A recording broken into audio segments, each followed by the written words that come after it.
Hello everyone, हमारे YouTube channel garden artist तरुण में आपका बहुत बहुत स्वागत है। अब तक आपने वे सारी सब्जियां देखी हैं जो ग्रीन वेजिटेबल हैं, यानी वे सब्जियां जिन्हें हम बीजों से ग्रो करते हैं, ज़्यादातर गमलों में, नीचे ज़मीन पर या फिर ग्रो बैग में। लेकिन आज हम एक ऐसी सब्जी के बारे में आपको जानकारी देंगे जो पूरी तरह से प्राकृतिक है। जी हाँ, हम बात कर रहे हैं मशरूम की, और वो भी जंगली मशरूम की। तो आइए सबसे पहले जानते हैं मशरूम में ऐसा क्या है जो लोग इसे इतना ज़्यादा पसंद करते हैं। मशरूम को ऊर्जा का एक अच्छा स्रोत और न्यूनतम कैलोरी वाला भोजन माना गया, क्योंकि इसमें पानी अधिकतम होता है, इसलिए इसे एक उपयुक्त आहार भी माना गया है। वहीं मशरूम में कई महत्वपूर्ण खनिज और विटामिन पाए जाते हैं। इसमें vitamin B, D, potassium, copper, iron और सेलेनियम की पर्याप्त मात्रा होती है। इसके अलावा मशरूम में एक खास पोषक तत्व पाया जाता है जो मांसपेशियों की सक्रियता और याददाश्त बेहतर करने में फायदेमंद होता है। इसे कई नामों से बुलाया जाता है, कहीं कहीं इसे खुम्बी भी कहा जाता है। आजकल इसका ट्रेंड बहुत चल रहा है। कई लोग इसे ऑनलाइन बीज मंगाकर घर पर भी इसकी खेती करना शुरू कर चुके हैं। हालांकि जितनी ज़्यादा इसमें विशेषता है उतनी ही ज़्यादा इसमें नुकसान भी है, क्योंकि जो लोग बेहतर तरीके से इसकी पहचान करना जानते हैं वही लोग इसे अच्छे से उपयोग कर सकते हैं।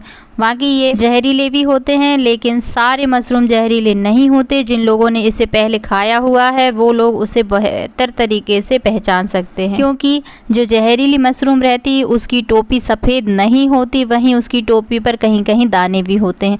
तो आइए चलते हैं हमारे गार्डन में और किस तरह ये ग्रो होती है वो देखेंगे। मशरूम ज़्यादातर वैसी जगह पर उगती है जहाँ पर ढेर सारी दीमक ने अपना घर बना के रखा हो, और ये ज़्यादातर बारिश के सीज़न में ही ग्रो होती है। ये देखिए, ये है दीमक वाली जगह और यहाँ पर ये मशरूम ग्रो हो रहे हैं। मैं आपको इन्हें निकाल कर दिखाती हूँ। इन्हें बिल्कुल हल्के हाथ से नहीं निकाला जाता, और ज़मीन भी थोड़ी गीली हो तो बहुत अच्छी से निकलती। ये बहुत छोटी रह गई हैं क्योंकि इसका आधा हिस्सा ज़मीन में ही रह गया। मशरूम जब ग्रो होती हैं तो अगर हमने उन्हें जल्दी से नहीं निकाला तो वो कुछ देर बाद उनका जो ऊपर का छत्ता रहता है वो फूल जाता है, और उसके बाद उसकी सब्जी बनाने पर उसमें कोई भी विशेष टेस्ट नहीं रहता है। इसलिए जहाँ तक हो सके मशरूम ताज़ी ही बनाएं। ये टूटने लगी क्योंकि यहाँ की ज़मीन बहुत ही ज़्यादा हार्ड है।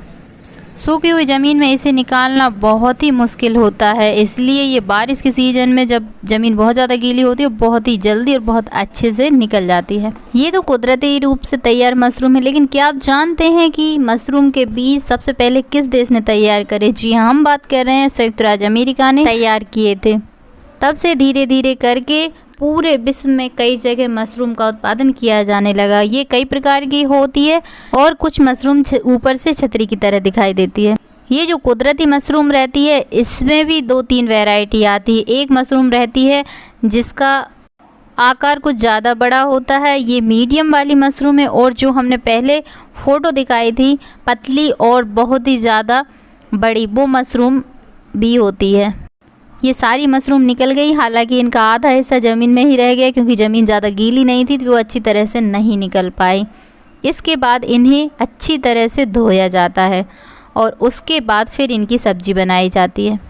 मशरूम भारत में ही नहीं बल्कि पूरी दुनिया में खाई जाती है। कुछ लोगों को इसमें विशेष रुचि होती है और कुछ लोग इसे बिल्कुल भी पसंद नहीं करते। इसलिए जिन लोगों को इसमें रुचि है वे लोग इसे एक प्रोटीन, आयरन का भरपूर स्रोत मानते हैं।